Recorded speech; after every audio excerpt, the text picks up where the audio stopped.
So it seemed like the story of Kanye West and Virgil Abloh was set to go on forever. These two friends that pretty much grew up together and took over the fashion world in 2016, they were both set to go on to be one of the greats. But what a lot of people don't know is that Virgil Abloh actually stole Kanye West's dream job. Until this day, in 2025, Kanye West has still never forgave Virgil Abloh for doing this. Let me explain.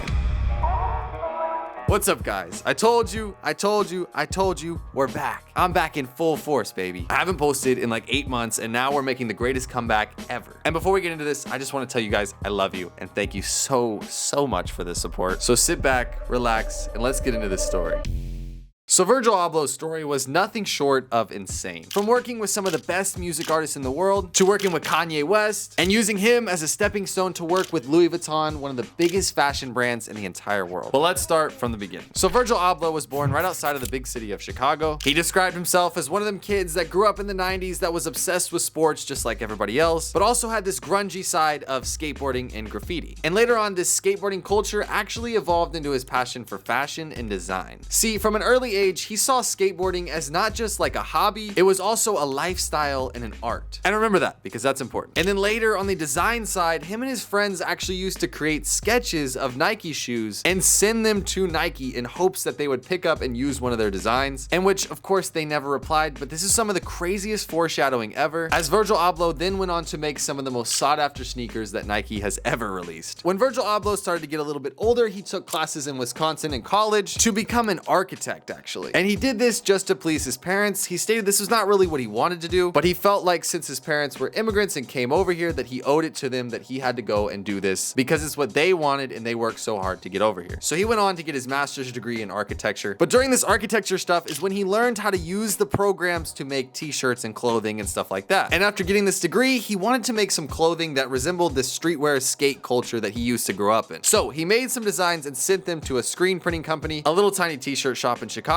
And the owner of the shop said that the files were so perfect that all he had to do was just click print, and that his t-shirts were all proportioned out perfectly due to his knowledge of the software. It was so good that on the spot, the owner actually gave him a job there. So Virgil started working on some of his first clothing designs while also working at this print shop. And while messing around with his own designs, there was a manager that came in one day. He said that he was a manager for an up-and-coming rapper and he needed some help on some tour merchandise. And that manager ended up being Don C, and this up-and-coming rapper was Kanye West. But you have to remember, this was in 2006, before everybody knew who Kanye West was. So Virgil and Kanye began hitting it off, and they began working together on this whole concert merchandise. And Virgil's talked about in certain interviews that him and Kanye connected over them just being creative together. And with Virgil Abloh's architect design, he actually convinced Kanye to help him work on the sets of some of his concerts. Basically, Virgil helped set the entire vibe and the atmosphere during these concerts. And this is where we saw some of the crazy sets like the Yeezy tour that had the big cliffs and the crazy masks, and all that was inspired heavily by Virgil Abloh. And Virgil also helped make the cover art for the albums 808s and Heartbreaks, My Beautiful Dark Twisted Fantasy, the Yeezus album, and also the collaborative album Watch the Throne. And it seemed like after this, Kanye and Virgil Abloh were set to take over the world. Everywhere Kanye went, Virgil was with him. They went to parties together, they went to the Met Gala together, plenty of fashion shows. But Virgil Abloh was never known for being his own person. He was known for helping Kanye. And around 2009, Kanye West was obsessed with Louis Vuitton. He collected Louis Vuitton, and he always saw Louis as being one of the top, most prestigious fashion brands. And he actually ended up getting in contact with Louis Vuitton and dropped his own sneaker with Louis Vuitton in 2009, while also working on a sneaker with Nike, and dropped in the same year the Air Yeezy 1, which is crazy that Kanye West dropped a Louis Vuitton sneaker and a Nike sneaker in the same year, and Virgil Abloh was a big help with all this. And then Kanye dropped the Nike Air Yeezy 2, which was super iconic. Everybody knows the Red Octobers. But after this, Kanye was fed up because he didn't get royalties for his work, meaning that he didn't really get commission off of selling his own sneakers. So he was of course mad and ended up dropping his own contract with Nike, which is insane. Usually it's the other way around, but Kanye was just fed up. He wasn't getting paid enough, so he stopped working with them. And he of course went to Adidas, where Adidas offered him royalties. And this was one of the craziest things ever, because at the time nobody was wearing Adidas. It was all about Nike and Jordans. So Kanye made this huge leap to Adidas, and everybody thought he was crazy for it, and it ended up paying off tremendously. But during all this, Virgil Abloh started to spread his wings a little bit and become his own person, because he didn't just want to be known as the laptop guy that followed around Kanye everywhere. So Virgil wanted to pick up on his old clothing brand that he used to work on in the print shop, and this is when he began the Pyrex Vision era.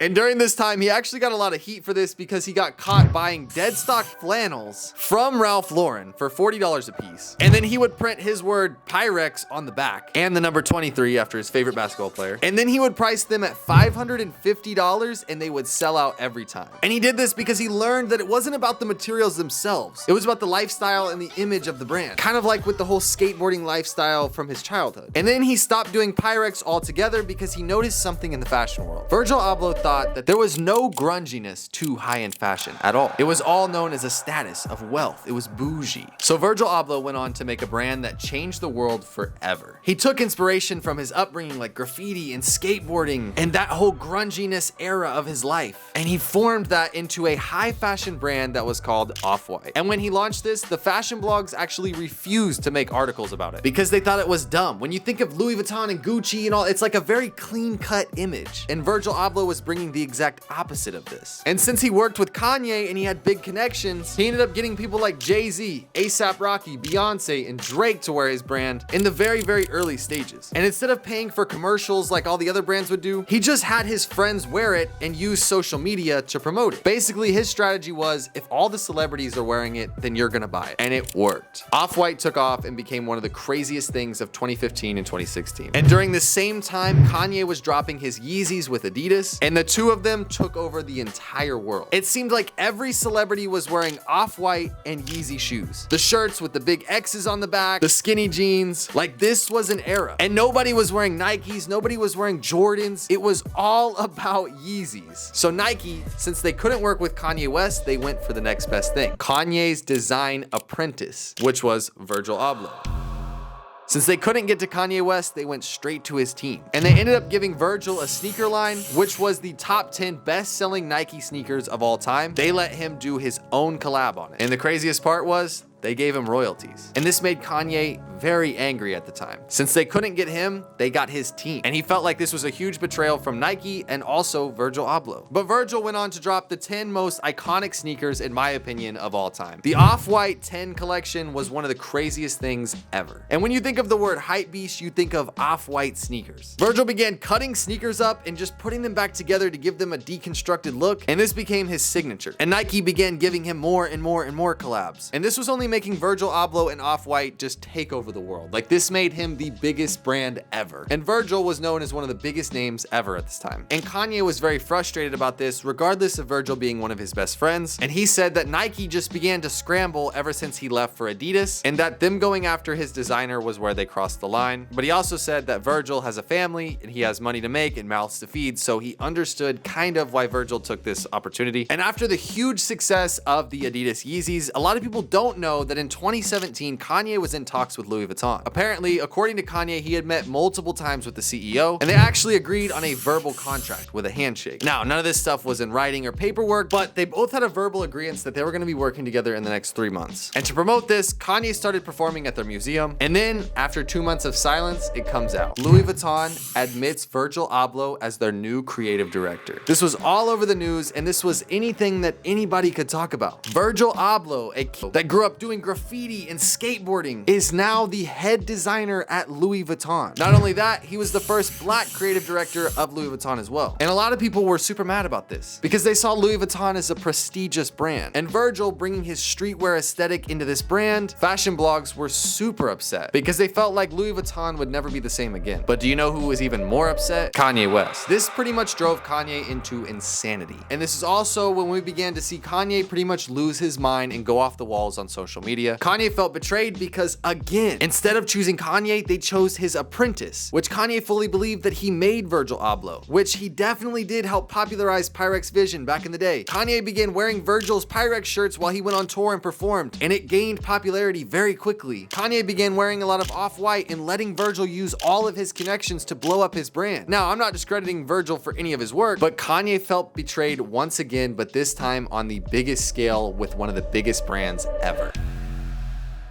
Some say it was because Kanye was too controversial with his social media presence and that it would be a huge liability to Louis Vuitton to pick up a person like Kanye West. They thought that it could potentially turn into a bad image for the brand if Kanye lashes out on social media or whatever. But others say it was truly meant for Virgil Abloh. But Kanye was crushed. And Kanye spoke about this as well. He was very upset because he was the Louis Vuitton Don. He was the guy, the first rapper back in the day to get a Louis Vuitton collab. Like, I don't think you guys understand how big that is. Like, rappers weren't doing collabs with Louis Vuitton and Gucci and stuff like that back in the day. Now it's a little bit more normal to see like rappers or celebrities do collabs with these big brands, like Pharrell with Louis Vuitton or like Nigo, stuff like that. But back in the day, these designer brands were known as like the best, like the pinnacle, top best of the best, like bougie. Like they weren't collabing with rappers that said cuss words and rapped about violence. And Virgil actually invited Kanye West to the runway where he was announced the creative director. This was one of the most iconic things ever. The rainbow runway with Virgil Abloh come walking down and they're both crying and he comes up and he hugs Kanye West. But Kanye didn't want to go, but he felt like he had to go. And shortly after this, Kanye actually got admitted into the hospitals because he was going crazy. And then Virgil Abloh unfortunately passes away, rest in peace. And literally as of like a week or two ago, Kanye is still talking bad about Virgil on social media. He's called him out in multiple different interviews and he still talks bad about this because he still cannot forgive Virgil for what he did with Nike and Louis Vuitton. But don't let this take away from Virgil's message, and that is to dream big. A person like Virgil Abloh should have never been in the position that he was. From being an architect and a graffiti skateboard kid, he's talked about that he never in a million years thought that he would have worked with Louis Vuitton and done stuff like Off-White and worked with Kanye West, but he made it happen, and his message is that anybody can do it with the right perseverance. Ooh. That's pretty much it for the video. That was a lot, I know, but I love making videos like these for you guys. And I hope you guys have been enjoying the videos recently. I know they're a little bit different than what I used to do on YouTube like a year ago, but this is my new passion, my new hobby. Like, I am obsessed with making these videos for you guys. And that being said, don't forget to drop a like, comment, subscribe, hit that notification bell so you get notified every time I post, because I do post a lot. And if you guys haven't already, follow my Instagram right here. I post pretty much every day on Instagram as well. And that being said, guys, thank you guys so much for the support recently. I love you guys, and we'll see you guys in the next video. Peace.